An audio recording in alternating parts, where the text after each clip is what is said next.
Blessings, thanks. He's unable to move left arm, left leg, so lots of tests. What's that doing? Don't know. Plus respite. Trying to railroad us wife to take care packages. Thank you.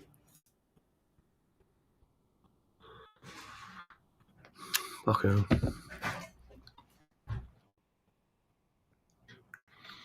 Right, can you all see and hear me? Give me a 5p5. As I started it, it would have been muted. I think it's all off. All the tick boxes are off, so you should be able to hear me. I've gone early, 10 minutes early than usual, because Dr. Glidden's coming on. Hopefully he's got the email at 8 p.m. And I just wanted to say to everyone, we had a fantastic... I have uploaded it, so it's already up. I've still got to put the Maplethorpe one up. But the seminar was fantastic. It was reasonably well attended. Don't forget, Barrow-in-Furness is not technically a good place to get to. Right? What I mean is public transport. Takes one person travel quite... a couple of people travelled a very long way to get there. I'm just waiting to see. I'm getting a 5p5 through. So again, I just want to thank everyone who made it possible, including Kaz, who is fantastic, and I'm still sitting in a lovely home, being fed every day, getting all sorts of berry teas and stuff. So I was due to go this morning, and then someone contacted me and said, can you do an interview at 1 o'clock? And then they couldn't get their communications up and working. They said, really sorry, blah, blah, blah. So I said, that's fine, sort it out in a week. But it meant that I've now, because I don't want to be driving at night. So I've stayed an extra night, and I'll be leaving at early in the morning, say, well, when I say early, I mean 10 o'clock, so I don't get any rush hour traffic. And I can just sail back to Devon, where I'll be, and then we'll go from there. So again, thank you to Kaz, thank you to Steve, another guy who's helped us out, that works and has been a local for years. Thank you to Holy England. Thank you to the people who allowed the event to happen at the soccer bar. I've got to be honest with you, it's a lovely little venue. You know, they was quite welcoming. The bloke was fine at the end. We just got on with it and done it. We videoed it, and I've sent it out there. What I don't like doing with thanking everyone is, and again, I want to thank Marshy, right, who cooked us both a meal that last night with a few pints of cider and some red wine. And then we had to get a cab back, which was fantastic. And Kaz said to the driver, it just made me laugh. She said, do you use the term ecky thump? He went, no. Right. So he was having a laugh in the taxi, and it just shows how drunk we was. Right. And a taxi driver was laughing. So yeah, it was really good. So the video of that is already up.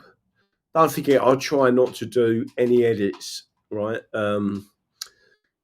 Every seminar is slightly different. Every question normally asked is slightly different.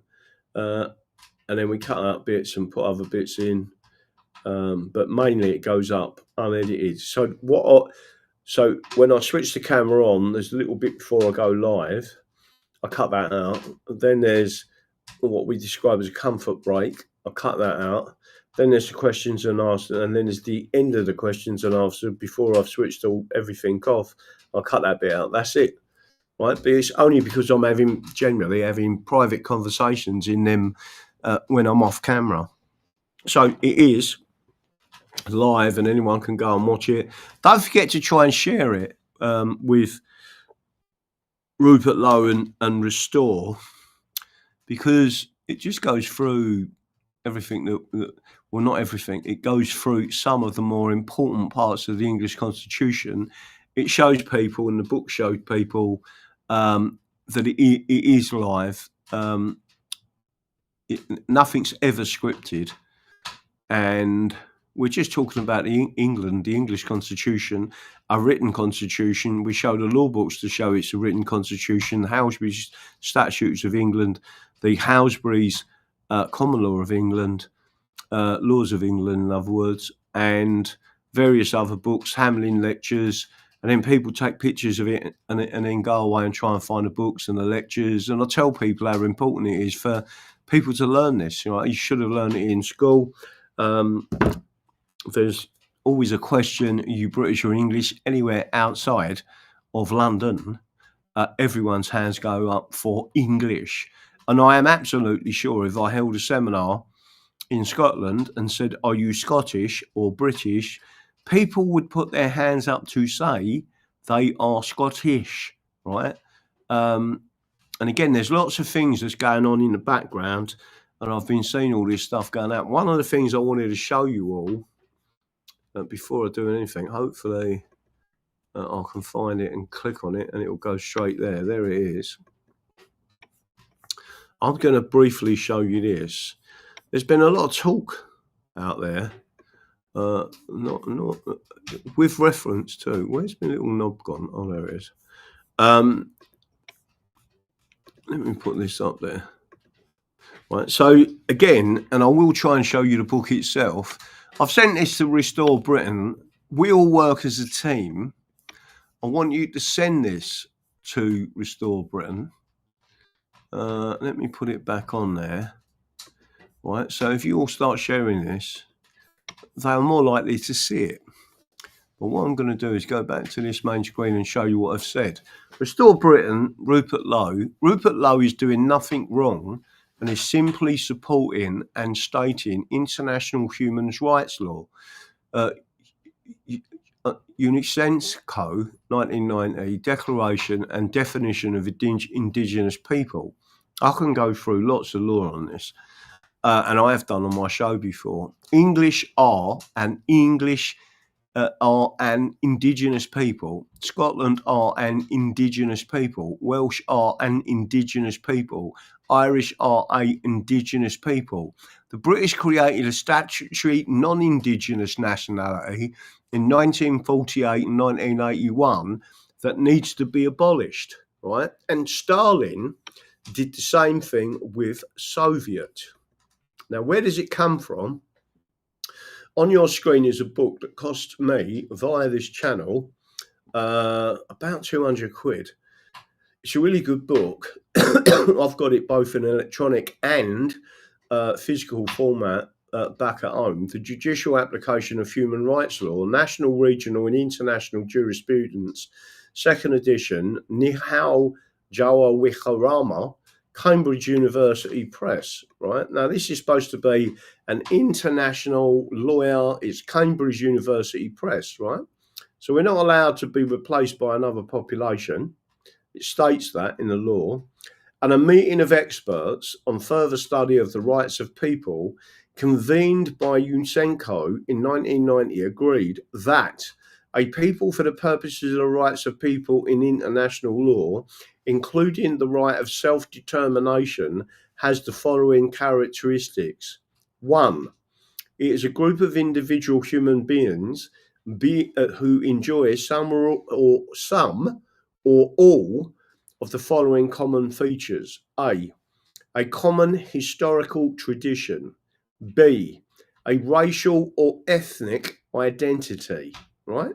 So if anyone starts bitching about being its racial or its ethnic identity, this has already been agreed in international law, which is why I say that Rupert Lowe is doing nothing wrong. I've spoken about this millions of times, right? C, cultural homogeneity. D, linguistic unity. So I would suggest that we all speak a language called English. E, religious or ideological affinity. The common law is based on the Bible, and we are a Christian nation. F, territorial connection. well, I think you'll all agree that England has a defined border, and G, common economic life. Right? Then it goes on to say this: the group must be of a certain number, which need not be large. There's 57 million of us. And again, if you look at the 2011 census, when English only national identity was added for the very first time, 32.4 million people said they was English only national identity, i.e., not British.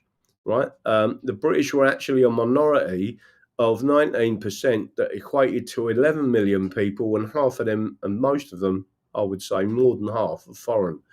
E.g., the people of microstates must be more than a mere association of individuals within a state. 3, the group as a whole must have a will to be identified as a people, which I believe is why they're suppressing the English, right? So this is really important to understand this. Or the consciousness of being a people. They're trying to wipe that out. Allowing that groups or some members of such groups, though sharing the foregoing characteristics, may not have the will or consciousness. What they're trying to say is there is no will for being English. There is, right? And that's why they shut me down. That's why they cancel me. That's why they cancel our seminars, which they have done even in Epping, which was disgusting. Number 4, possibly the group should have institutions or other means of expressing its common characteristics and will for identity, right? Most of them have been hijacked by the British. So we are under attack as an English nation. Does everyone understand that? So I'm going to take that off and go back to our main screen. Did you all see that? What I'm going to try and do now, whether it works or not is another thing. We are now at 8 o'clock, so I'm going to bring Doctor, and just to make sure everyone can see this, I'm not even sure if it's going to come up on my screen. I should be able to show that. I am now going to allow Dr. Glidden to come in. Hopefully, Dr. Glidden is with us. And again, we might have a problem with sound or whatever when we initiate the call. Holy England, how you doing, son? I just said a thank you to you at the beginning of this. Bam7, good evening. At the end of this, we'll return to the seminar and some of the elements that I'm talking about. Dr. Glidden. Hello, Governor. Hello, Governor. How you doing, son? It's all right. That's right. It's all right. So all right. That's all right. Give me a sound check and make sure everything's okay. Okay, ZYX, WVUT, SRQ, PONM, LKJ, IHG, FED, CBA. No, officer. I have not been drinking. I like it, yeah. I just see a funny tweet go out today, and it was a bus crashed into a house. And a guy said, whoever told me to take the bus home was wrong. I couldn't drive that either. Oh, that's funny. Yeah, we have to laugh, don't we? We have to laugh, Graham. We have to. We have to laugh. So I am currently in the north of England, the northwest of England. Technically, the place that I'm at, Barrow-in-Furness, is actually part of Lancashire, and we've just done another one of our English constitutional seminars where we explain the law. So just to let everyone know, that has already been uploaded, and if people want to share it and see what it is, and we'll be willing to come back again to this venue because it was fantastic with fantastic people. And I love Northerners. Northerners are like southern people in the southern states of America, right? It's like everything is inverted. Like our Conservative Party is blue, and your Conservative Party is red, whereas everything's inverted. It's weird. But it's the same. It's the same with the north. I mean, I love the north of England, and you can have a proper conversation. But I'm with a lady at the moment who I'm staying with, who's really helped us out a lot. And because I've had a lot of problems with my back, right? But it's my back, and I've got a pain going through my hip. With that, first of all, I thought I was gluten intolerant, and I've sort of eliminated gluten. But in the last 4 days, I've been on a carnivore diet, so I'm just eating meat, mushrooms, and fat, basically, and fatty food. And I felt a lot better. And I've also been exercising, but I did want to get into that. But before we do you want to tell the audience who you are, what you are, your experience and everything? And just to make sure the audience is aware, Dr. Glidden comes on this show the first Monday of every month. The link to Dr. Glidden's website is in the description of this video. And he's got a lot of experience of naturopathic medicine. It doesn't mean everything's completely natural, but it means the body repairs itself. And what Dr. Glidden does is tell you how to do that. So just explain to them who and what you are. Okay. Thanks for the opportunity. So, hi, everybody. So, like Graham said, I'm a licensed naturopathic physician. And in the United States, it's a little different than naturopathic medicine is in the UK. In order to become a naturopathic doctor in the US, you got to do 4 years pre-med. Then you have to do 4 years of naturopathic medical school at a fully accredited by the United States Department of Education medical school. Then you got to graduate. Then you got to pass national boards. Then you got to pass state boards. Then you got to get a license to practice naturopathic medicine. And then you have to secure 25 hours of continuing education credit every year. So in 26 states, 24 states in the US, it's full-blown primary care medicine. And we treat everything, we treat everything from cancer to, hiccups, right? And the difference, this is the most important, and I've been doing this for 37 years, right? And there's a common misunderstanding that naturopathic doctors are averse to the use of pharmaceuticals. We're not. It's not the drug, it's how it's used, right? Every time I sit in the dentist chair, thank God for lidocaine, and heaven forbid I need surgery, thank God for general anesthesia. But the way that conventional medical doctors are trained to use drugs is really bad for you. And this is the other thing that it's become my calling to educate people about. So medicine is like dogs. There's a lot of different types of dogs, and they're all good for different things, right? Bloodhounds are good for finding lost people. Labrador retrievers, they're good for duck hunting. Chihuahuas, I don't know what they're good for, but I can guarantee you, if you take a Chihuahua duck hunting, you're going to come back empty-handed. It's the wrong dog for the hunt. It's the same with medicine, right? Nobody practices medicine, by the way. Medicine's a big umbrella underneath which many disciplines hang. The MDs, which own the monopoly of medicine, and they have owned the monopoly of medicine for 110 years now, they don't practice medicine. They practice allopathic medicine. I practice naturopathic medicine. There's homeopathic medicine, Ayurvedic medicine, traditional Chinese medicine, acupuncture, botanical medicine, et cetera, et cetera. All these different types of medicine are like different types of dogs, and they're all good for different things. MD-directed allopathic medicine, which is the only medicine anybody has access to, more or less, because of the monopoly, is really good for trauma care and surgery. They're really good for that. That's their wheelhouse. And that, by the way, is where all the advances in modern medicine have been made in the last 100 years. But for most of the conditions that most people go to the doctor for most of the time, MD-directed medicine is simply the wrong dog for the hunt, because your medical doctor is not trained how to cure your condition, nor do they even think it's possible to cure the condition. So the high blood pressure is never cured, it's managed with 1 or 2 or 3 or 4 drugs, right? Ascending doses over time because your body habituates to it.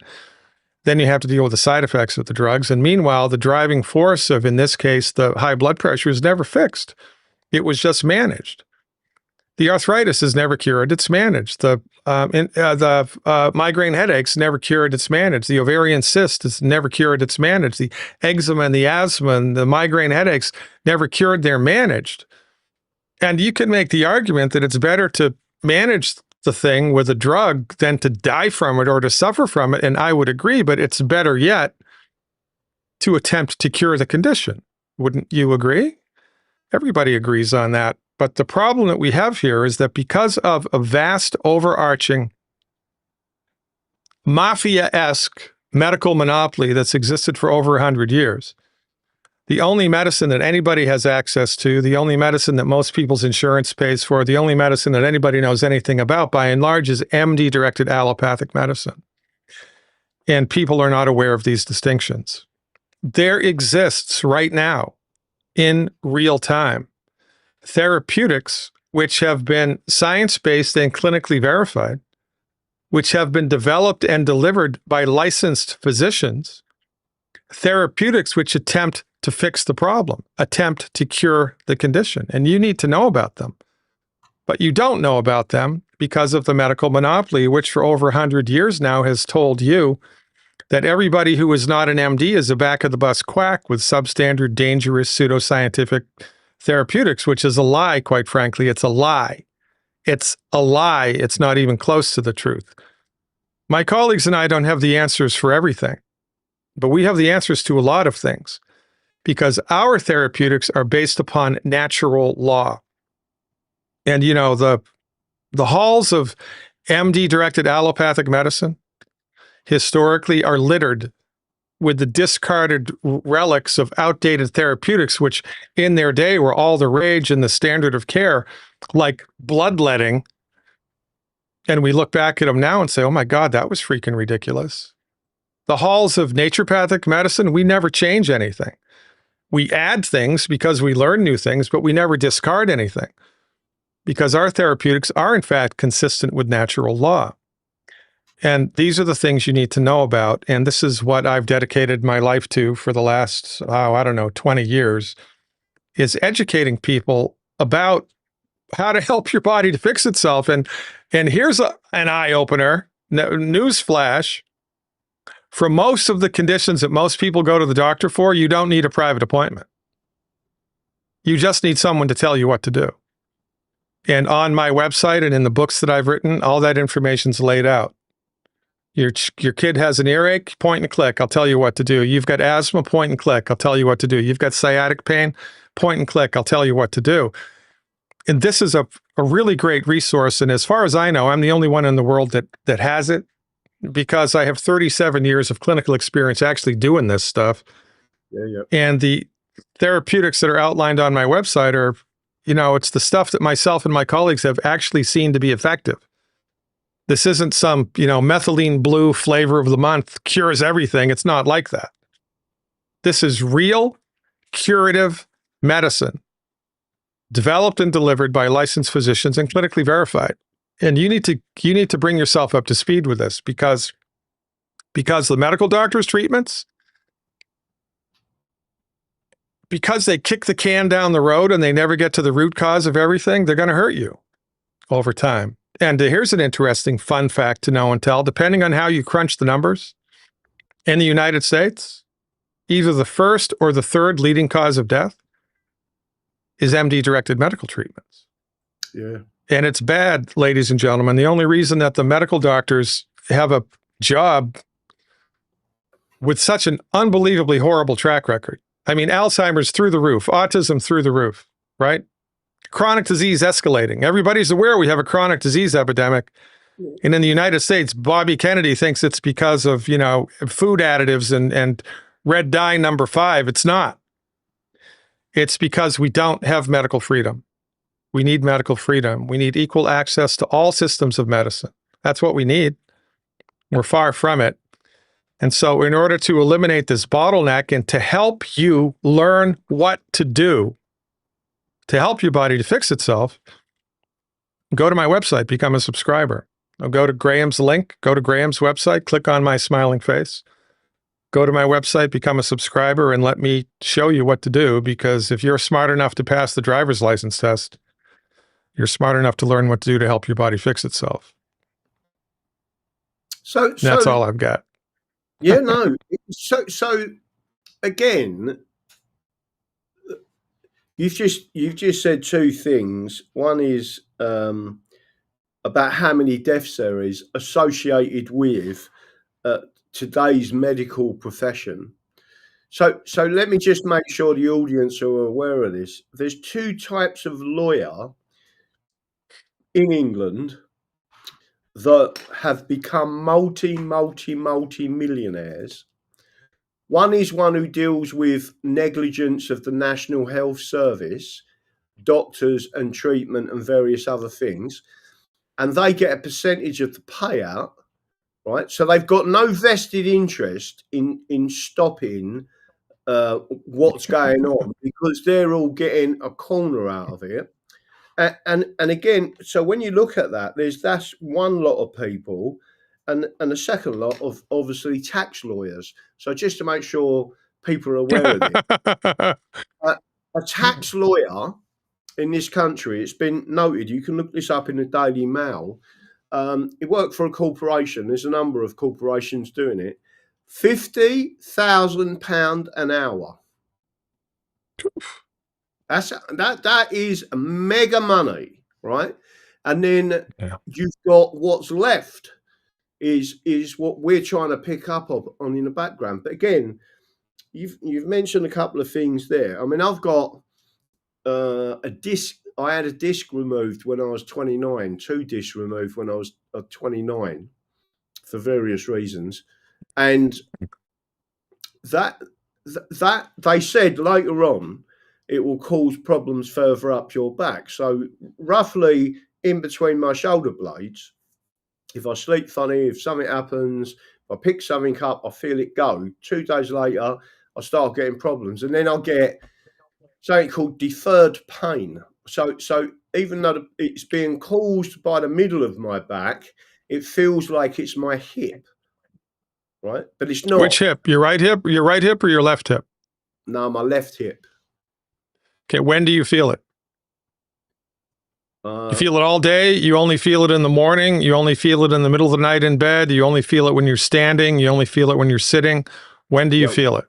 I can feel it when I'm sitting for too long or standing for too long and change direction. It's a weird thing, but if I get up in the morning, there's nothing wrong with me. I walk around a little bit and it's like an electric shock going through my hip. So the osteopath has checked my hip, pushed it all down, looked at my back, looked at me, and he said there is nothing wrong with either hip. So it's deferred pain from your back.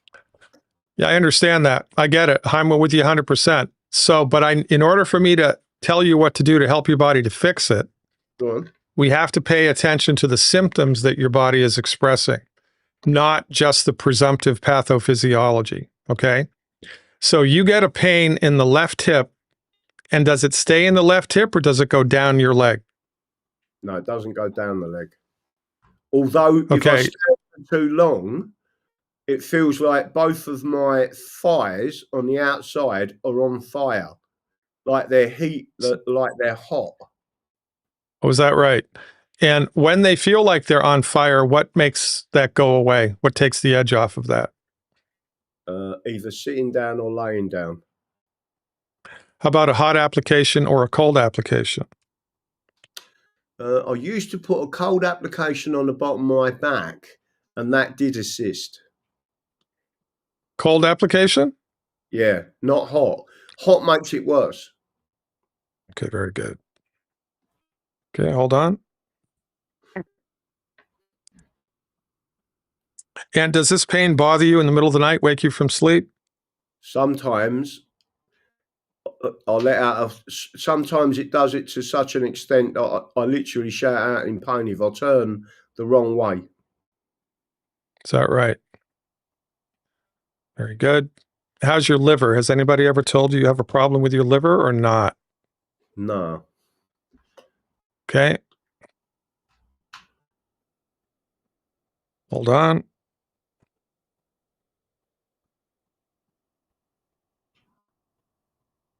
How long has this been going on in your life? It's got worse probably in the last 10 years, but bearing in mind I had 2 discs removed when I was 29. Completely removed. Okay. And so just here's a curious question for you, Graham. Is there anything in the animal kingdom that you're creeped out by? Freaked out by. Yeah, like you hate spiders, you hate Yeah, mice, you can't can't say stand look at a snake. What, anything like that? snakes and spiders. Okay, very good. It was the one thing that gave Okay. me the in Georgia. How do you feel about having tight clothing around your throat? Are you okay with it, or does it make you a little antsy? Don't bother me that much. Okay, very good. Okay, and the pain that you get in both, is it the outside of your hips or is it your butt muscles that feel burning? No, I would say the front part of my legs slightly onto the outside. And what will provoke that? Standing too long or walking too long. And is it both sides equally? Yeah.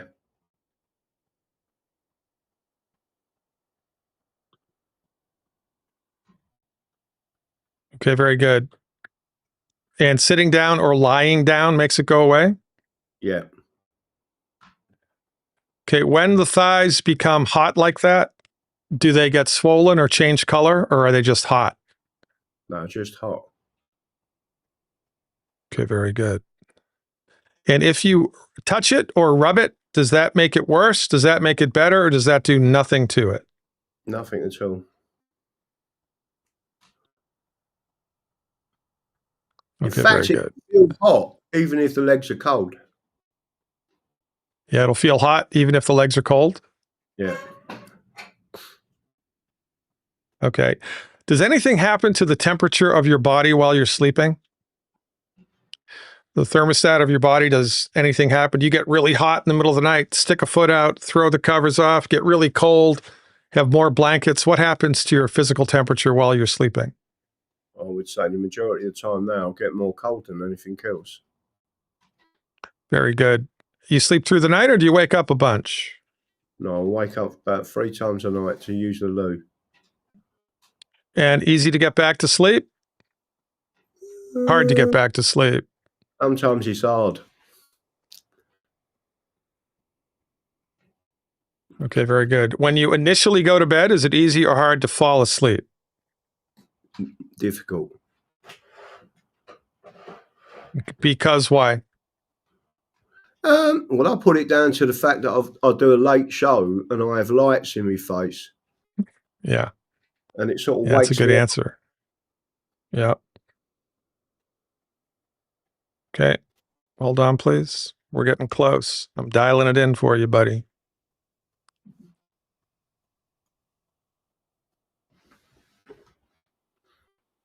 Okay. You got something to write with? Yeah. Does this start with "You need a wife"? Yes. Yes. Go on. Yes, you do. Yes, it does. Yes. As a matter of fact. Okay. One last question.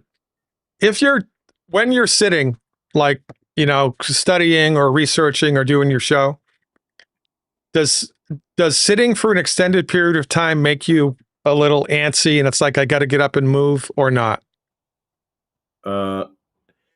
Yes, depending on what I'm sitting on. So when I'm back at home, I can feel my back. It feels like my back's going cold when it's not.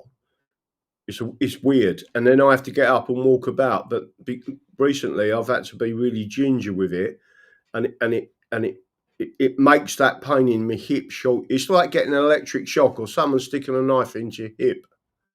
Yeah. Okay, very good. Can you predict a rainstorm before it happens? Not in England. They always happen. They always happen, yeah. Are any of your musculoskeletal complaints aggravated by wet and damp weather or not? Or don't you know because you live in England? I don't know because I live in England. I'd put it this way: I always felt better when I was out in Portugal, for example, on the yacht. I always felt much better, and that was completely dry. Okay, good. So do you have something to write with? Yep. All right. So there's a homeopathic medicine I want you to get. Okay. First I'll say it and then I'll spell it. It's called Rus toxicodendron. And here's how you spell it. It's R like Roger. Yeah. H like Harry. Yeah. U like Utah. Yeah. S like Sierra. Yeah. RHUS. Second word, the first 4 letters are toxic. TOXIC. First 5 letters. TOXIC. Yeah. After that, it's O like Oscar. D like David. E like Echo. N like Nancy. R like Roger. O like Oscar. N like Nancy. Toxicodendron. Rus toxicodendron. Okay. That will be followed by the letter, by the number 30, 30, and then C like Charlie, 30C. Okay. Now, it's going to be dispensed in a small vial like this. And inside the vial is going to be like 80 little white medicated pellets. Yeah, yeah. Okay. Please take 2 pellets orally 3 times a day. 2 pellets orally. Yeah. 3 times a day for 5 days. Yeah. And then let me know what happened. Okay. It's important that you let me know what happened. So email me what happened. Oh, there's no change at all. I feel worse. Got much better. Now, all I want to do is move to Sweden. Whatever happens, just email it to me and let me know. Okay? No, I will. So where can I get that? I don't know in the UK where you can get it. There is a company in the UK that sells it. The company is called Helios, HELIOS .co.uk, I believe. Helios. Okay. I don't know if local pharmacies carry it or what. You know, I was in Italy, regretfully, a number of years ago. I had a horrible time in Italy, by the way. And Mussolini had a terrible time as well. They sold homeopathic medicines in the local pharmacies. Oh, really? So I don't know about the UK, but you can definitely get it from that company, Helios. It's a good company. It's right in the UK. So check it out. But now here's the deal, and I don't want to get overly complicated here, right, for the listening audience. But for our entire lifespan, for over 100 years, the only medicine that we know anything about, the only medicine that they teach us basics of in school is MD-directed allopathic medicine. And MD-directed allopathic medicine is maybe 20% of the time, the things that they talk about are accurate and true, and you can take it to the bank. 80% of the time, it's not. I've had plenty of patients with herniated discs, no pain whatsoever. I've had patients with punched out lytic lesions in their spine, double scoliosis and kyphosis, no pain whatsoever. I've had other patients with massive amounts of back pain, bad sciatica, bad back pain, lumbago, whatever. And their discs are fine. The anatomy and physiology of your spine is fine. So it is not, as you have been led to believe by the MDs, always a one-to-one correspondence between what's happening anatomically and physiologically with the spine and what your symptoms are. Sometimes it is. I mean, if you have a bullet lodged in your spine, you're going to have symptoms, and everybody who has that bullet is going to have symptoms, okay? But frequently, it's not. And in our, kind of diagnostic workup, the pathophysiology maybe gives us 15% of the information that we need in order to provoke a cure in the body. It's really interesting. If you want to take a deep dive into this, ladies and gentlemen, become a subscriber, learn all about it, because honest to God, number one, you wouldn't believe the things myself and my colleagues have seen our patients recover from. You wouldn't believe it. And number two, if you were taught the stuff that's on my website and in my book in high school, you probably wouldn't be suffering with a chronic health condition at all, So because your body's ability to fix itself is huge. I've just been handed this book, right? So, and the lady I'm staying with has got this book. It's called Natural Remedies by someone called Karen Sullivan. And then when you turn the page, it says rust, tox, and it says exactly what you've just said, and it's in there. So, well, there you go. Great minds think alike. See, this is the thing, right? The naturopathic medicine, homeopathic medicine are based upon natural law. Yeah. Laws, they're laws like gravity. It exists whether you believe in it or not. So, the truth will out. And if I tell somebody about this homeopathic medicine, or somebody else tells them about the homeopathic medicine, if we know what we're talking about, then the information is going to be the same, right? Because it's based on law. It's not supposition. It's not conjecture. It's not belief. It's not dogma. I mean, it is what it is.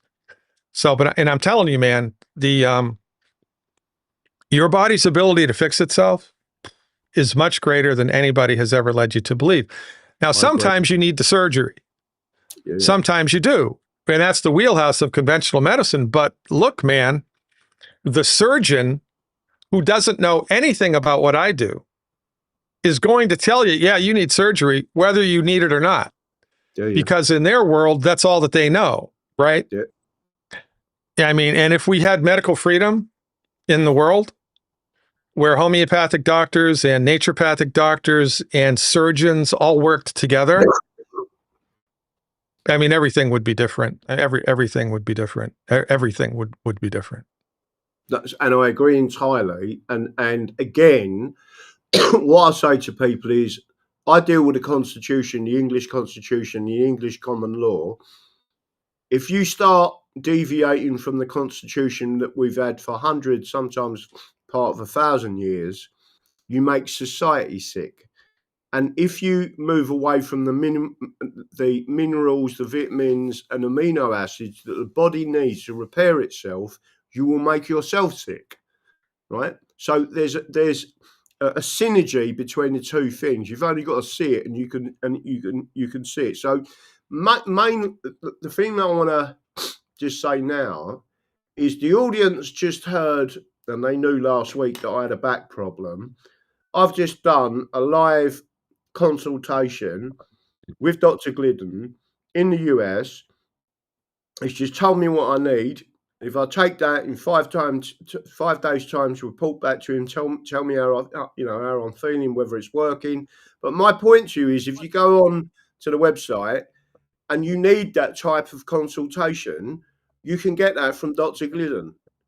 And Dr. Glidden, I absolutely trust. I've done a lot of searching to find a doctor that was not involved with all this bullshit from the current pharmaceuticals. All they want to do is earn money out of your suffering by allowing the disease, if you want to call it that, to continue, because they earn money out of the maintenance. Whereas what doctors are saying is, if you take this, right, you won't have them symptoms anymore because we've cured it. It's always a better idea to try to fix it than to try to just manage it, right? And look, medical doctors, they're not like evil, sadistic people who are trying to, who take pleasure in your continued suffering. I mean, some of them are. I've met some of those people. By the way, they exist. But most of them, here's the deal. They're trained in a particular methodology that they hang on to tooth and nail. And all their colleagues are trained in the same methodology. Everybody who works in the hospital is trained in the same methodology. It's like a cult. And so they're going to do what they do because it's what they do. And because they don't have the bandwidth to, look at alternatives, because they were taught after 12 years of medical education that if they weren't taught it in medical school, it's simply not valid. If they weren't taught it in medical school, it's simply not valid. If they weren't taught it in medical school, it's simply not valid. It is exactly the same as the Constitution. Yeah. Right? They hang on to it tooth and nail because they don't have the intellectual or the ontological maturity to consider that it might be wrong. They simply can't do it. No, I agree. And it's this type of behavior can only persist inside of a monopoly. And that's what we have both with the government and with medicine. It's a mafia-esque monopoly, exactly, which is not going to broker any competition whatsoever. And if you start questioning their authenticity, adios, amigo. The bit that I it always flummoxes me is that the English created ancient laws that forbid monopolies, even from the crown. We passed them laws to America, right?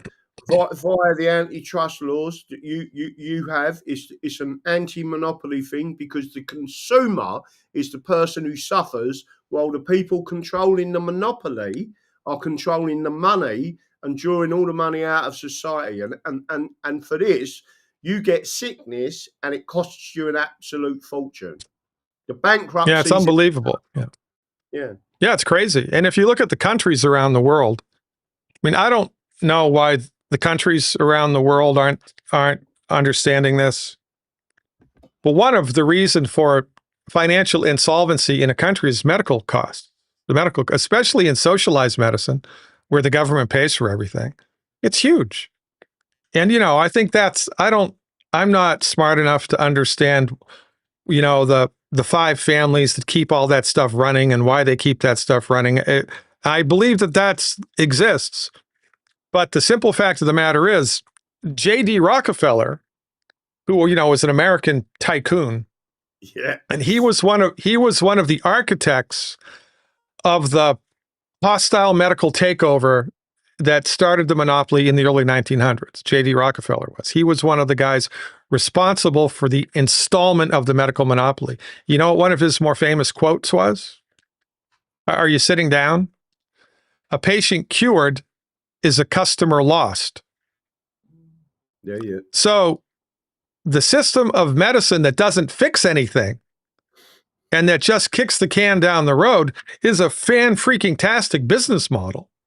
Yeah. Because nothing gets cured, you always got to take another drug. You always got to take another drug. You always need another surgery. You got to take another drug. You need another surgery. And who's that good for? It's not good for you. It's good for the medical industry that supports it. And the problem is that most of the people working inside of the medical monopoly, they can't even conceptualize the idea that what they're taught is incorrect. They can't do it. Or in the United States, it's even worse. There are a lot of doctors who have popped out of that medical matrix and who they want to do what I do, right? But if they start doing what I do, they get fired. Yeah. Because they don't work for themselves. There's very few doctors in private practice in the US. Everybody works for a group or a HMO or a corporation or a hospital, and they have to abide by the standard of care of their employer. And if they don't, they're fired or they lose their medical license. And it's bad, man. It is a big, bad voodoo daddy. So there's but the good news is that you can fix it. You can learn what to do to fix it yourself. Honest to God. So become a subscriber and let me help. Yeah, no, I agree entirely. And again, that detail is in the description. And also, Tracy and others have been putting it out. The link has got my name on it, so it helps everyone to understand that it's come from this show. But someone's put something on the screen there, Billy Ocean. Dr. Peter Glidden, I have a very low blood oxygen levels and on an oxygen concentrator. Is there anything I can take to help me? Yeah, so I answered this question in the chat with the name of a homeopathic medicine. It's a long one, so I wanted to type it in. It's called carbonium oxygenatum. So you want to get a hold of that homeopathic medicine. It's in the chat box. Take 2 pellets orally twice a day for a week. See if it helps. If it helps, keep taking it. Also, you want to get a quarter of a teaspoon of baking soda. Yeah. A quarter of a teaspoon of baking soda. Put it in water and drink it down 3 times a day. 3 times a day. Baking soda in water 3 times a day. Do that between meals. Between meals. A quarter of a teaspoon of baking soda in water 3 times a day. That will dramatically help oxygen to be sucked up by the cells of your body and properly used. Well done. It's easy. Yeah. Which is the crazy thing here. Because listen, man, I've been doing this for 37 years, and I swear to God, most people who are suffering with a physical ailment are suffering needlessly. The only reason that they're suffering is because they took the wrong dog to the hunt. They went to the medical doctor for this problem when that was the bad idea. They just need to go to the right. They need to take the right dog to the hunt. They just need to learn what to do. And again, most people won't believe this when I tell them, but it's the truth. Sometimes you need a private appointment with somebody like me, but most of the time you don't. Most of the time you just need to be told what to do. Yeah. I mean, do you need to hire a physical therapist to tell you not to go outside and shovel the snow in your bathing suit? Do you need someone to hire someone to tell you not to do that? No, it's common sense. Well, So a lot. I'm going to see if I can bring up. Go on, carry on talking, and I'll bring up your website while I'm there. So a lot of the things that my colleagues and I use to help people, it's just common sense.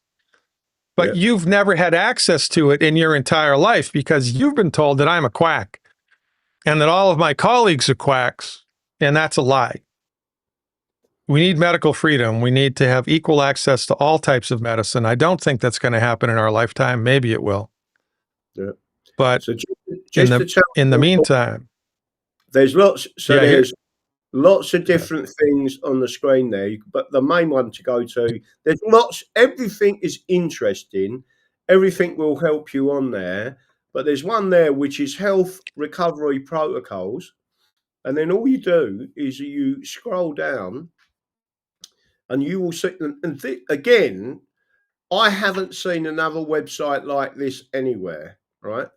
So if you was to look, let's give us something to look at. What's a simple one?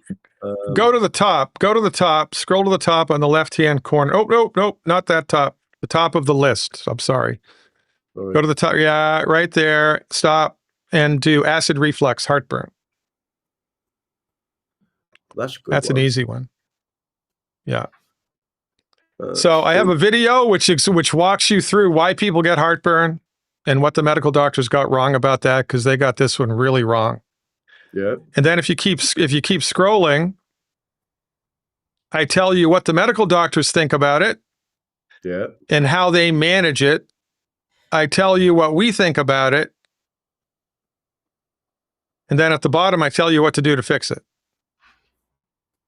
Specifically. I tell you specifically what to do in order to fix it. So you do that for 90 days. Salt your food so it tastes good.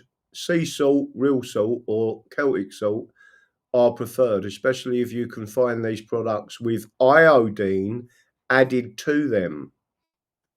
That's interesting. Avoid any carbonated beverage before or during a meal. So don't drink beer, don't drink Coke, don't drink any of them things. You can drink those between meals, but not during a meal. Right, or carbon dioxide, which neutralizes the stomach acid. This one of the 12. This is one of the 12 bad foods, which I'm going to come back to. Remind me about that. But a little reminder never hurts. Ultimate enzymes, 1 or 2 bottles per month. 1 or 2 capsules at the beginning of a meal. If you forget to take these at the end of a meal, that will impede your digestion. You can also take them 10 to 15 minutes before you start to eat. Beyond Osteo FX liquid homeopathy. Watch the video, understand it, and then you've got arsenicium album. Is Yeah, that yep, arsenicum album. So the homeopathics listed here are based upon the symptomology. right? So one of these homeopathics may apply to you, maybe it doesn't. Maybe you won't even need to take the homeopathic because 99% of the time, and I just made that number up, the medical nutrition and salting your food fixes the heartburn in about 14 days. But if your heartburn, the stomach feels swollen as if it's full of water, Yeah, and you crave acidic things and coffee, which makes the stomach feel better, then you need arsenicum album. It will help. If your heartburn feels like there's a spasmodic constriction in the throat and the stomach, it's like it's tightening up when you eat, which interestingly feels a little bit better when you eat, you need homeopathic lacus mutus and so forth and so on. But most of the time, the homeopathics are just the icing on the cake, and the real cake is the medical nutrition. Because the medical nutrition is what our generic recommendation, which moves the needle most of the time. And, you know, my goal here, ladies and gentlemen, is to get you to fire your medical doctor immediately and learn about alternatives to the pharmaceutical method, alternatives which are science-based and clinically verified and which attempt to cure the condition. I mean, isn't that smarter? I mean, let's say you had a leak in the roof of your house. There's a hole in the roof of your house. You got water coming in, and now you have water infiltration in your ceiling. All right, well, there's two things you can do. If you're an MD, you'd cut out the wet spot in the ceiling and you'd put a dry piece of ceiling up there and you'd tape it all in. Okay. That's what a medical doctor would do. If you're a naturopathic doctor, you'd fix the freaking leak in the roof, right? Because if you don't fix, it's only a matter of time until it happens again. Yeah. This is just common sense. And this is what we teach people how to do from the comfort of your own home, by the way, without the need for a private appointment. So just let me just emphasize, I've been on this carnivore diet for a number of days, and prior to that, gluten-free. It is important to remove the 12 bad foods from your diet. So that's a prerequisite. Before you do anything else, if you're eating them 12 bad foods, you're going to make yourself ill. Yeah, here's the deal. You know, let's say you win the lottery at the Irish sweepstakes, okay? You go out and you buy a brand new Ferrari, brand spanking new, off the showroom floor, right? You drive it around. Now it's getting low on petrol. You drive it into a petrol station and you put diesel fuel into it. What's going to happen to that car? It's going to run like crap if it runs at all. There's nothing wrong with the car. You put the wrong fuel in it, right? Yeah. Human body's the same way. When you eat the wrong foods, it's going to hurt your body. And if you continue to eat those foods, something's going to break. It's like death by 1,000 cuts. And because of the monopoly, and because of the sadistic sons of bitches that are running the world, you know, the medical industrial complex is intimately tied to agribusiness. Most of the food that you've been told over the course of your life is healthy is not healthy. So my colleagues and I have identified 12 foods that you should not even look at, let alone eat. And if you did nothing else, you don't take any supplements, you don't exercise, you don't do anything, all you do is stop eating these 12 foods, you'll add 5 years to your lifespan, more or less. That's how bad they are. You probably more, quite frankly. I mean, it's a good metaphor. You continue to put the wrong fuel in the car's going to run like crap. And then something's going to break. And there's nothing wrong with the car, you just put the wrong fuel in it. And again, nonsense like this can only happen inside of a monopoly. Which allows for no competition and which suppresses all alternative voices. And that's exactly what's happened for 110 years now in the free world. You've been taught that I'm a quack with pseudoscientific dangerous training, and that's a lie. You know, my question to you to everybody in the world is, well, how's conventional medicine working for you? How do you feel? How's your father? How's your mother? How's your brother? How's your wife? How's your kid? How's everybody doing? Not so good. And it's not because you have a bad gene, and it's not because you have a voodoo curse. It's because you're eating the wrong food all the freaking time. You don't know any better. It's not your fault, by the way. It's not your fault. And when you do get sick, you only have access to a doctor that has no idea what causes your problem, has no idea how to cure your problem, is just going to throw a drug at it to manage the problem. Okay. That's why we're in a pickle. And that's what gets me out of bed in the morning, is to help people figure out what to do alternatively to this madness, because it's madness. Again, thank God for military field medicine. Thank God for surgery when it's necessary. Thank God for insulin and lidocaine and general anesthesia. It's not the drug, it's how it's used. MDs are great for trauma care and surgery when it's absolutely necessary. But for everything else, they're not good at all. As a matter of fact, they're dangerous and you should avoid them like the freaking plague, in my advice, based on 37 years of clinical experience. I agree. Are there any other questions you want to pick up from the chat? Yeah, I saw one about a lipoma. A guy who wants to know what to do to help dissolve lipomas. I do have a lipoma treatment here. I'm trying to find it. What's a lipoma? It's a little fatty tumor on your body. All right. Like a cyst? Yeah, it's like a cyst. It's under the skin. It's the accumulation of fat. We believe that lipomas are caused by a lack of an essential nutrient in the skin called omega-3 essential fats. Because the skin, it's like an onion, the skin that's got a number of different layers, right? And they all interface each with the other. And if you don't have enough omega-3 essential fats in your diet, or if you are dehydrated, which a lot of people are, there's not enough lubrication between the layers, right? So you just move your body, you walk down the street, and the layers start to rub against each other, and a little bit of friction develops where there's not enough lubrication, and that friction causes the generation of a lipoma. That's what we think is the genesis of lipomas in the human body. So the long-term fix is drink more water. Number one, good water. And you don't want to have chlorine in your water. You don't want to have fluoride in your water.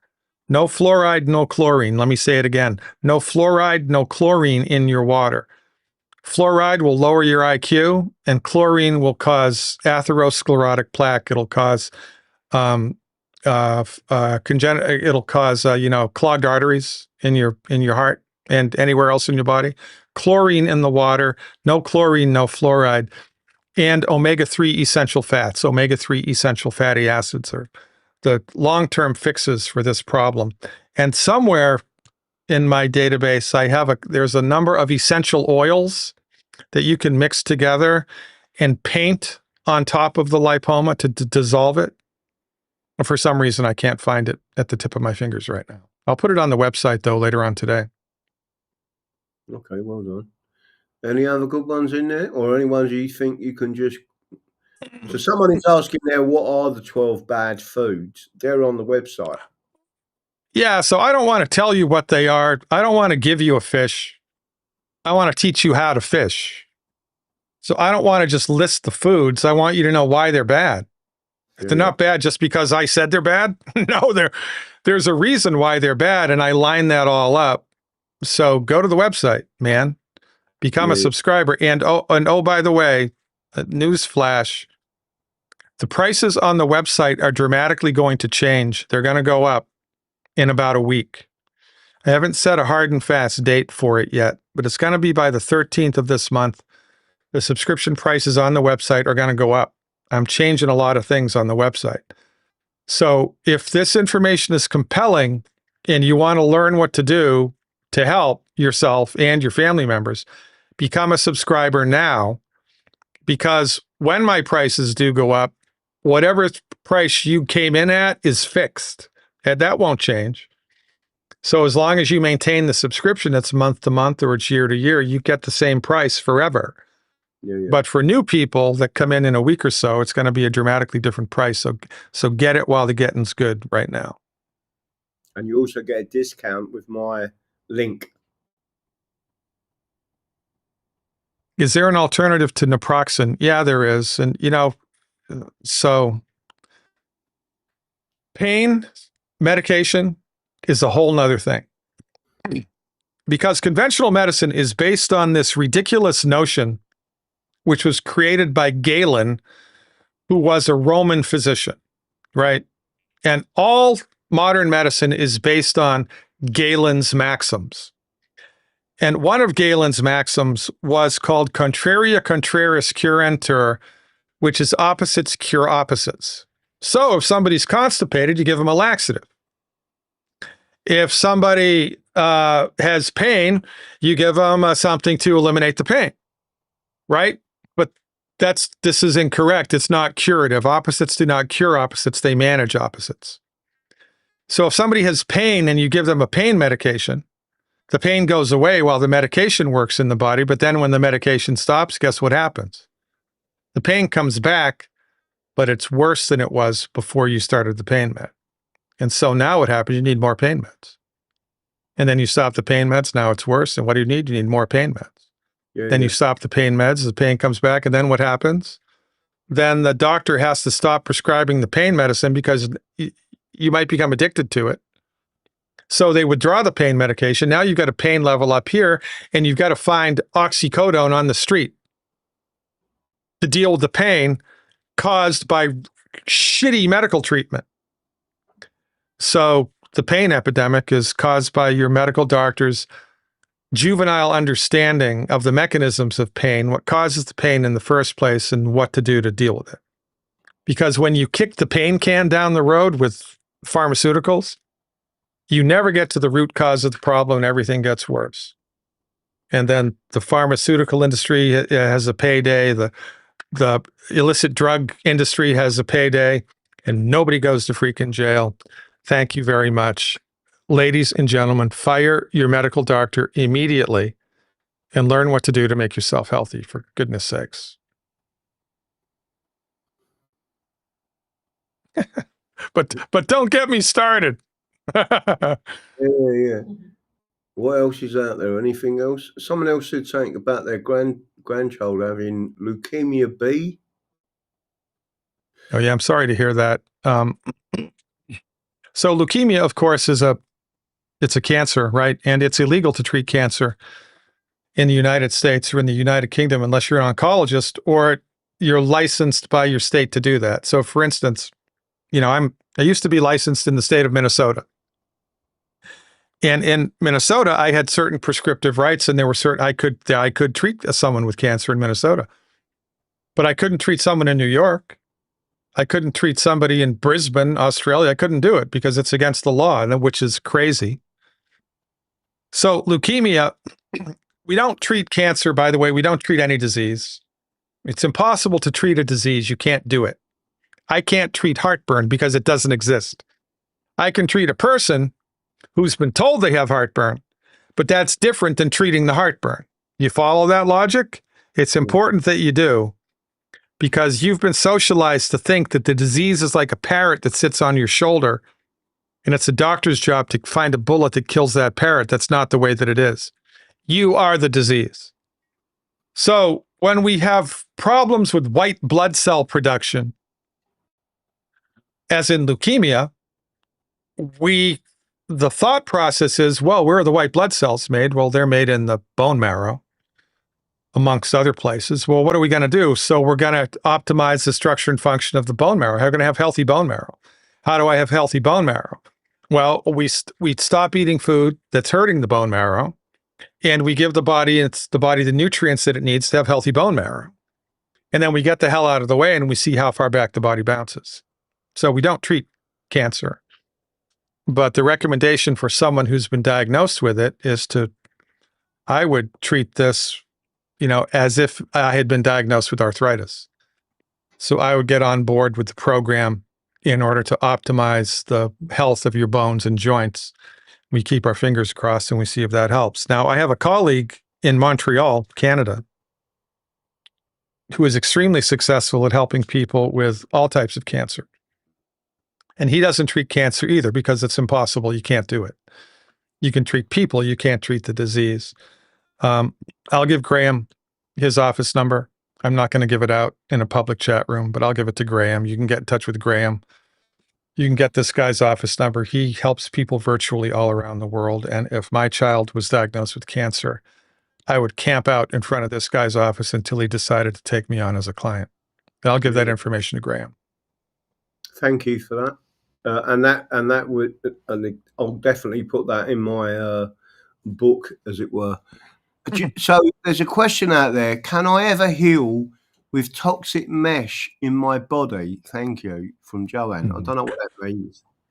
Yeah. So oftentimes, if people have a hernia, for example, or some type of something is removed from the abdomen surgically, the medical doctors put mesh in there in order to keep everything from falling out, right? Right. And a lot of the mesh that was used historically is giving people all kinds of problems. Oh. So I'll tell you what I've seen work for this. It's not 100% effective 100% of the time, but it's effective. And if this was me, this is what I would do. You see what the problem was in the first place, right? So if maybe it was an inguinal hernia, maybe it was a femoral hernia, maybe it was an ovarian cyst, whatever the hell it was. You go to my website, you find the condition that the surgery was surgeried for, and you follow that health recovery protocol. And then you see how far back your body bounces. Because here is the deal, ladies and gentlemen. Then what I'm about to tell you, the medical doctors do not believe. They don't believe what I'm about to tell you. And they're wrong. And this is why we have a chronic disease epidemic. We are spiritual beings having a physical experience.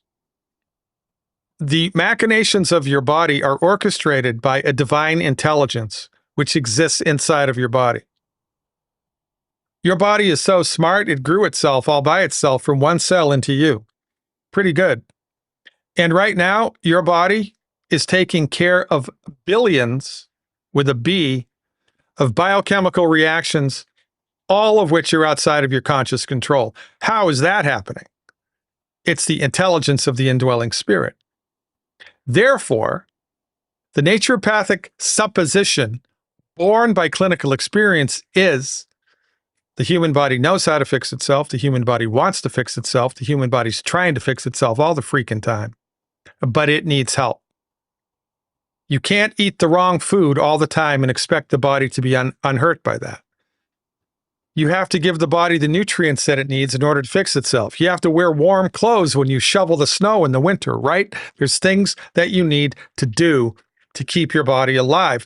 The problem is your medical doctor is not trained in any of this. They do not think that any of this is real. They think that your body is a bag of biochemicals waiting to break, that consciousness itself is a function of biochemistry, and that when you die, it's lights out, game over. There's no such thing as God. There's no such thing as life after death.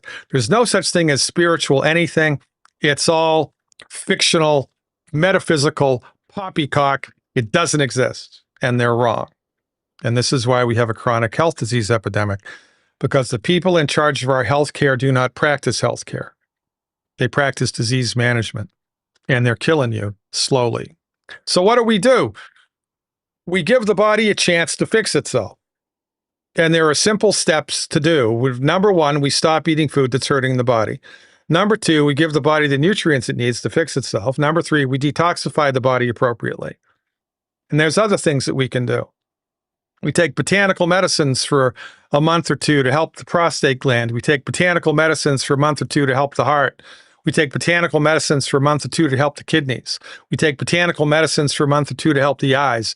And we cycle through these things. And bada bing, bada boom, guess what happens? Well, your body gets healthy. Why? Because it can.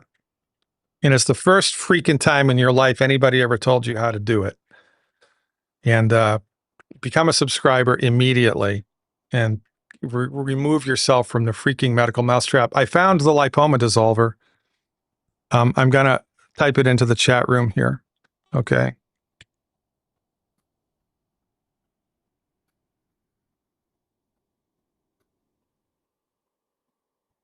So equal parts of the following essential oils.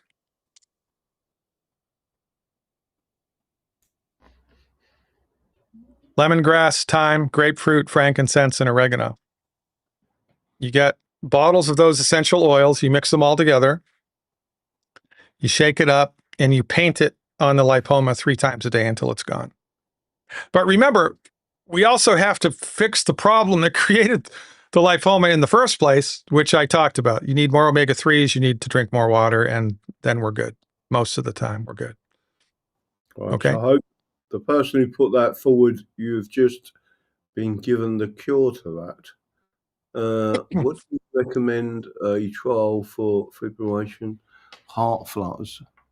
Atrial fibrillation is not that hard to fix. The medical doctors think it's something wrong with your heart.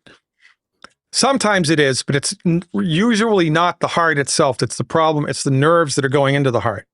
Yeah, yeah. Where do the nerves that go into the heart come from? They come from your back. So, and there's a little, here's my model. This is what happened to Graham. So here's my model of the spine. Okay. This is your backbone. And this black thing is called the intervertebral disc. It's cartilage. And this black thing is what the medical doctors removed on Graham. They took one of these out because it was unhealthy. And they put something else in there, right? Probably. And down the middle of the back is your spinal cord, which, basically is your brain. It's coalesced into a big nerve trunk. It goes all the way down your body and it's protected by your bones.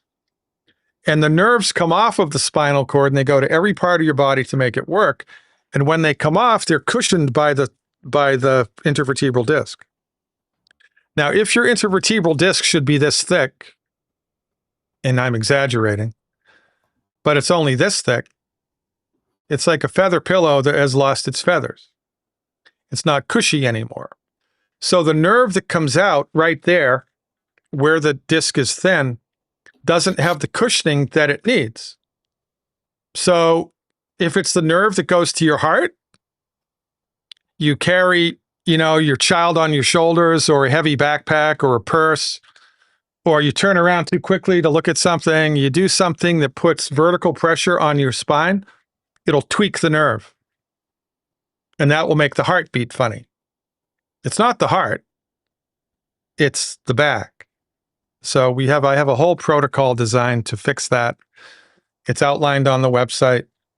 It's too complicated for me to talk about in the context of Graham's show here, but we have a solution for this.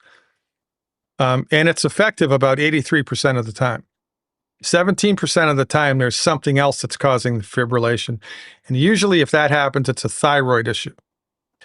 Or, something's wrong with your thyroid. The medical doctor gave you a drug for your thyroid, and it's the drug for the thyroid that's causing the fibrillation, which the medical doctors never even consider as a possibility, by the way. They never ever think that it possibly could be one of the drugs that they prescribe for you that's causing the freaking problem. But most of the time, frequently it is. Not most of the time, but frequently it is. So we've helped lots of people to recover from AFib. Lots. You should try out the protocol and see if it hunts. Take that dog out and see if it hunts. Yeah, yeah. So is there anything that you want to finish up on? We're going to continue. I'm going to finish off with explaining to people that there's going to be another seminar in Weston-super-Mare, but let everyone know again where your website. I'll bring it up on the screen and we'll put it out there. Let me go and find it again. And become a subscriber quick is what I want to tell people, because I'm increasing the price. I haven't increased the price in a long time. I'm increasing the price in the next couple of weeks. So go to the website, become a subscriber, use Graham's discount code. You get 50% off. I don't know what I was drinking when I agreed to that, but you get 50% off. You should take advantage of it right now. And honest to God, let me help you before the medical doctors get their hooks into you. Most of the things that people are talking about, there was another one that I wanted to quickly show people: kidney stones, strep throat. There was one on here, begins with S. Where's it gone? Or was it S? Crohn's disease. Where's that one? It's on there. Sjogren's disease? Crohn's disease. Oh, so yeah, Crohn's. I got it. Yeah, so some people a couple of people was talking about Crohn's, and all that information is on there. And you can go into there and it will tell you what you need to do. So there's lots of information in there. So all I'm saying to everyone is go along to that website. Yeah. Thanks, Graham. You're the greatest. You're suffering needlessly, folks, just because you don't know any better, and it's not your fault. It's the medical monopoly that is so vast that you don't even know it exists. I mean, it's bad, and it's not going to get better, I don't think. This is not going to fix itself from the top down. Big Pharma is never going to give this fight up. Yep. They're probably going to double down and make it harder for you to access medicine like mine. Yep. But there's a lot that you can learn to do to help today without needing a doctor's appointment, for goodness sakes. So belly on up to this bar. Let me help you. And I appreciate the platform, Graham. You're the greatest. Don't ever stop doing what you're doing. No, and you. God bless. And I will say good night and look forward to seeing you the next Monday, which will be closer to our seminar on the 7th, I think it is, in April in Weston-super-Mare. So again, thank you for coming on. It is always a pleasure. Thanks, buddy. See you in the future, God willing, and the creek don't rise. Be lucky. Right. For those people, I need to show Ollie Owl, because Ollie Owl is feeling lonely, right? Because I haven't mentioned him and he was cut out of the shot. So I think you should all appreciate that Dr. Glidden, 37 years of actual medical experience, right? And again, when people understand, cut out the back 12 bad foods, go onto the website, virtually, and it can help you treat your family members by looking up the symptoms and say, listen, do this, stop that medication, do this. That's the most positive thing that you can do. So everyone, just share it and get it out there. All I'm going to say to people now is we have, and I've got to go and find it for you. So if anyone wants to see the English constitutional seminar, where the whole audience, bar one, was English. And when I had a conversation with the lovely lady that put her hand up and said she was British, she then said to me, yeah, I was born in Chelsea, same as you. I just thought it was funny that she came from London and said she was British. And everyone outside of London generally says, I'm English, I'm not British. So again, that seminar is now up on our website on Rumble. I do want to try and upload it to YouTube. And again, every seminar is slightly different. It's got slightly different questions, etc., and answers. Some good, some bad. And don't forget, everyone, although I am positioned as an expert, you can't be an expert in the common law. It's well in excess of 1,100 years old. England is 1,100 years old. But again, what we do is try to get the right information out. The Constitution is in writing. It's largely codified, and you're being lied to by the British regime, establishment, whatever you want to describe it as. The Constitution protects you. And just as I say, as Dr. Glidden said there, sack your medical profession, get rid of them, and look at naturopathic doctors. That's the first thing. I always tell people to come to me, they're in trouble. I always say, sack your solicitor and sack your barrister. Go for a jury and defend yourself and tell your peers what actually happened. So what I'm going to do now is try and show, if I can, where this other document was. Let me see if I can find it. Here's the next one we're going to go to. We need to start advertising this one. Let me see if I can bring it up on the screen for you. And again, don't forget Dr. Glidden. Let's see if I can bring this up. Share. And then we're going to have a quick chat again about what I started to show on. So we'll bring that down. So there it is, English Constitution Society. So it's non-political, English Constitutional and Common Law Seminar. Discover your inalienable rights, constitutional rights, what they are, etc. And I can go through all of that.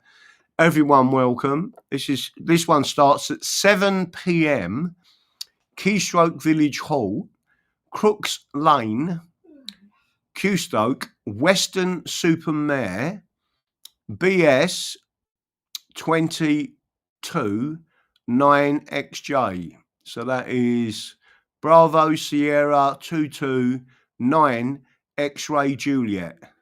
Tuesday the 7th of April 2026. And then after that, obviously, we've got a couple of other things coming up, but majorly, we've got our English Constitutional Convention at Mablethorpe, and it's going to be a weekender. We want as many people get there, and we can have a chill out, a beer, and it should be fine, right? There it is, main speaker, English Constitution, and all that information is in there, right? So Weston-super-Mare. Now, what I'm going to attempt to do briefly, I don't know if this is going to work or not, right? But I'm going to see if I can show you this booklet on the screen. Let me get rid of that one. We will show you. I might have to share the whole thing. So let's see if I can share that. This is going to be a bit odd because I've never done it before. Tell me if this comes up on your screen. But what I was actually showing you earlier on is on your screen at the moment. This information is really important. This comes from a law book that cost us over £200, Cambridge University Press. A meeting of experts on further study of the rights of people convened by UNESCO in 1990 agreed that a people, for the purposes of the rights of the people in international law, including the right of self-determination, has the following characteristics. 1. It is a group of individual human beings who enjoy some or all of the following common features. Now, don't forget they're trying to eradicate English and England, right? Especially with regionalisation. A common historical tradition. B, a racial or ethnic identity. Right? There's lots of arguments at the moment about ethno-nationalists. In international law, we have got the right to describe ourselves and move forward as an English people. So anyone like Tommy Robinson telling you the opposite to that, or people like Advance UK or Reform UK or whatever this political parties come up with, we have always stated this, right? So racial or ethnic identity. C, cultural homogeneity. D, linguistic unity. I think you'd all agree that we got the English language and exported it all around the world. E, religious or ideological affinity, i.e. we are Christian. F, territorial connection. And G, common economic life. And then there's other bits on the right-hand side there. What I'm actually going to try and do, if I can, let's see if I can shut that down and take you back to where it actually is. Let me have a look. See if I can get back there. I need to get back to the main screen of that. Why isn't that coming up? Let me have a look. Let's see if I can find it. There it is. Interpretation, all peoples. We're going to go to the main screen. Again, this is a big, thick international law book. And there it is on your screen. The judicial application of human rights law, national, regional, and international jurisprudence, second edition. It's not a Mickey Mouse book. There it is again, the judicial application. So anything I tell you comes from the law books. Hopefully you was all seeing that. I'm going to stop sharing. Did everyone see that book and see where it come from? So what I try and do is show you the evidence, right? So I'll give you the receipts so you can talk confidently that the international community have already said we're in the right and these other people are in the wrong, and they are trying to erase English national identity, and the English need to stand up and take it back. Don't let them steal our country and the rights of our future generations. That is it. Unless there's anything else you want me to add, tomorrow night I'll do some comments on Iran and what's been going on, and if I can fathom out some of it. I have got indications of what I think's going on. No, I'm not happy about it at all. I don't believe any of us should be going to war. If people cannot become educated, they've dumbed their people down, and they've also hollowed out our military. We don't want to get involved with any of this. That's it. I don't know. It just went quiet. No buzzing. What was that? BAM 7, Law Exeter. Everyone's putting that information out. So did you see on screen the book that I showed you? Just to ask the audience a question. That's it. I am going to say good night, God bless. I am off, and then tomorrow I will be driving back to Devon, and I will carry on and try and push forward as much as we can. So good night, God bless. Don't forget what I believe in. The Constitution is the solution. Don't forget to share as much as possible. Don't forget to contact Restore Britain and Rupert Lowe and explain to them that international law talks about ethnic and race as a group of people. And we are that group of people, and we need to be pushing that forward. That's it. Tiddly poo, au revoir, and see you tomorrow night.